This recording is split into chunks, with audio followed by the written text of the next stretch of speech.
ஸ்ரீ சங்கரா TV நேயர்களுக்கு நமஸ்காரம். இந்த இனிய காலை பொழுதிலே உங்கள் அனைவரையும் சுபதினம் நிகழ்ச்சியில் சந்திப்பதில் மிக்க மகிழ்ச்சி. இன்று 1/8/2024 இந்த நாள் எப்படிங்கிறத பார்க்கலாம் வாங்கோ. இன்றைய தினம் குரோதி வருடம் ஆடி மாதம் 16ஆம் தேதி வியாழக்கிழமை. திதி பார்த்தோம்னா தேய்பிரை துவாதசி திதி மதியம் 3:29 வரைக்கும் இருக்கு. அதனைத் தொடர்ந்து தேய்பிரை திரையோதசி திதியானது வந்து விடுகிறது. இன்னைக்கு நட்சத்திரம் பார்த்தோம்னா மிருகசீர்ஷ நட்சத்திரம் பகல் 10:22 வரைக்கும் இருக்கு. அதனைத் தொடர்ந்து திருவாதிரை நட்சத்திரம் என்பது வந்து விடுகிறது. இந்த நாள் முழுவதுமே ஒரு மரண யோகம் கூடிய நாளாக அமைந்திருக்கிறது. இதுபோக பஞ்சாங்கத்திலே வரக்கூடிய யோகம் அப்படின்னு சொல்லி பார்த்தோம்னா இன்னைக்கு வியாகாதம் அப்படிங்கிற ஒரு யோகத்தை கொடுத்துருக்கான். கரணம் பார்த்தோம்னா இன்னைக்கு தைத்திலம் அப்படிங்கிற ஒரு கரணத்தை கொடுத்துருக்கான். இந்த நாளானது ஒரு சமநோக்கு நாளாக அமைந்திருக்கிறது. இன்னைக்கு என்ன ஸ்பெஷல் அப்படின்னு சொல்லி பார்த்தோம்னா இன்றைய தினம் பஞ்சாங்கத்திலே பிரதோஷம் அப்படிங்கிறத கொடுத்திருப்பா. ஆக இன்றைய தினம் மாலை பொழுதிலே அருகிலுள்ள சிவாலயத்திற்கு சென்று இறைவனை வழிபடுவதற்கு மறக்காதீர்கள் என்பதற்காக நினைவூட்டுகிறோம். சென்னையை பொறுத்தவரை இன்றைய தினத்தினுடைய சூரிய உதயம் என்பது காலை 5:58 சூரிய அஸ்தமனம் என்பது மாலை 6:32 சந்திர அஸ்தமனம் என்பது மாலை 4:07 சந்திர உதயம் என்பது இரவு 3:47 சம்பவிக்கிறது. பிரம்ம முகூர்த்தம் பார்த்தோம்னா நாளைய தினம் அதிகாலை 4:26 முதல் 5:58 வரையில் நீடித்திருக்கிறது.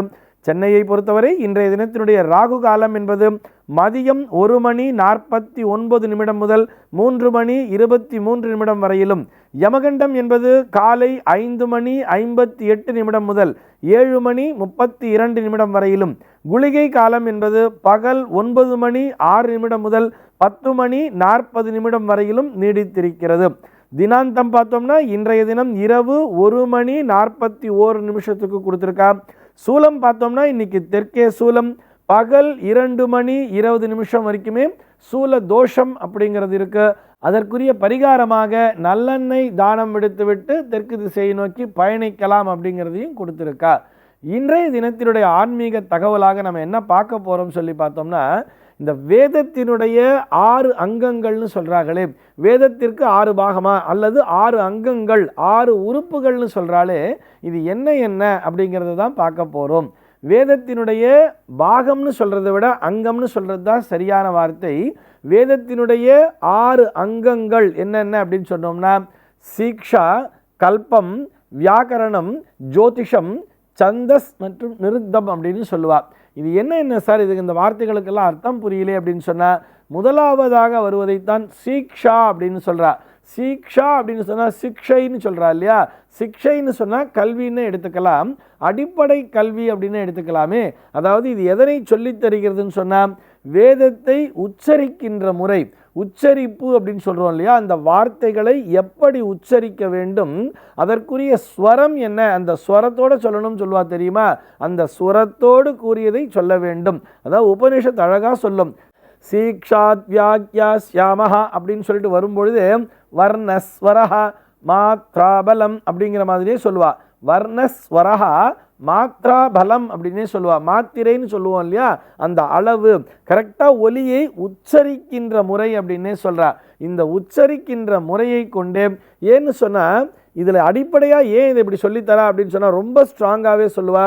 அதனை மாற்றி உச்சரித்து விட்டோமே ஆனால் அல்லது ஸ்வரத்தினை மாற்றிவிட்டால் கண்டிப்பாக அங்கே தவறான பொருள் என்பது வந்து சேர்ந்துவிடும். அந்த பொருளானது தவறாக புரிந்து கொள்ளப்படக்கூடாதல்லவா. அதனால் அதை கரெக்டாக உச்சரிக்கணும்னு சொல்கிறா. எப்படி? சரியான ஸ்வரத்துடன் சரியான மாத்திரை அளவுடன் உச்சரிக்க வேண்டும். இதை பற்றி சொல்லித் தருவதுதான் அந்த சீக்ஷா என்பது, அதாவது சிக்ஷை அப்படின்னு சொல்கிறா. அதற்கு அடுத்தபடியாக பார்த்தோம்னா வியாக்கரணம்னு சொல்கிறா. வியாக்கரணம்னு சொன்னால் இலக்கணம், அதாவது கிராமர். இப்படித்தான் எழுத வேண்டும், இப்படித்தான் இதனை அந்த வரிசை கிரமப்படுத்த வேண்டும். அந்த கிராமருக்கு வந்து ரொம்பவே இம்பார்ட்டன்ஸ் கொடுப்பா சமஸ்கிருதத்தில். அதற்கு அடுத்தபடியாக பார்த்தோம்னா சந்தஸ் அப்படின்னு சொல்லுவா. சந்தஸ்ன்னு சொன்னால் செய்யுள் இலக்கணம்னு சொல்கிறா. வியாக்கரணம்னு சொன்னால் பொதுவான இலக்கணம். சந்தஸ் என்பது கூட இந்த வேதத்தினுடைய அந்த அங்கங்களிலே ஒன்றாக வருகிறது. அந்த சந்தஸ் அப்படிங்கிறது அதாவது செய்யுள் இலக்கணம்னு சொல்கிறார். அதுவும் சரியான அளவிலே இருக்க வேண்டும். அனுஷ்டுப் சந்தகா அப்படின்னு சொல்லுவா, திருஷ்டுப் சந்தகான்லாம் சொல்லுவா. அனுஷ்டுப் சந்தஸ் அப்படின்னு சொன்னால் இப்படித்தான் இருக்க வேண்டும் அப்படிங்கிற மாதிரி, அதாவது ஒரு 8 வார்த்தைகளை கொண்ட வாக்கியமாக அமைய வேண்டும் அப்படிங்கிற மாதிரிலாம் வச்சிருப்பா. 8 எழுத்துக்களை கொண்டு ஒரு வார்த்தைகளை ஃபார்ம் பண்ணியிருப்பா. இப்படித்தான் அமைய வேண்டும். அந்த செய்யுள் இலக்கணத்தை பற்றி சொல்வது சந்தஸ் என்பது. அதற்கு அடுத்தபடியாக பார்த்தோம்னா நிருக்தம் அப்படின்னு சொல்றா இல்லையா. நிருக்தம் அப்படின்னு சொன்னால் அது சொல் இலக்கணம் சொல்றா. செய்யுள் இலக்கணம் என்பது வேறு, சொல் இலக்கணம் என்பது வேறு. இதுவும் வேதத்தினுடைய ஒரு அங்கமாக பார்க்கப்படுகிறது. அதற்கு அடுத்தபடியாக மிக முக்கியமான ஒரு அங்கமாக வேதத்தினுடைய கண்கள் அப்படின்னு இதை சொல்றா. எதை சொல்றான்னு பார்த்தோம்னா ஜோதிஷம் அப்படின்னு சொல்றா. இந்த ஜோதிஷம் என்பது ஒளி அறிவியல் அப்படின்னு வச்சுக்கலாம். இந்த ஜோதிஷம் என்பது வேதத்தினுடைய 2 கண்கள் என்றே சாஸ்திரம் வலியுறுத்தி சொல்கிறது. ஆக இந்த வானவியல் அறிவியலை பற்றி, வான சாஸ்திரத்தை பற்றி சொல்லக்கூடியதுதான் இந்த ஜோதிஷம் என்பது. அதற்கு அடுத்தபடியாக பார்த்தோம்னா கல்பம் அப்படின்னு சொல்லுவார்.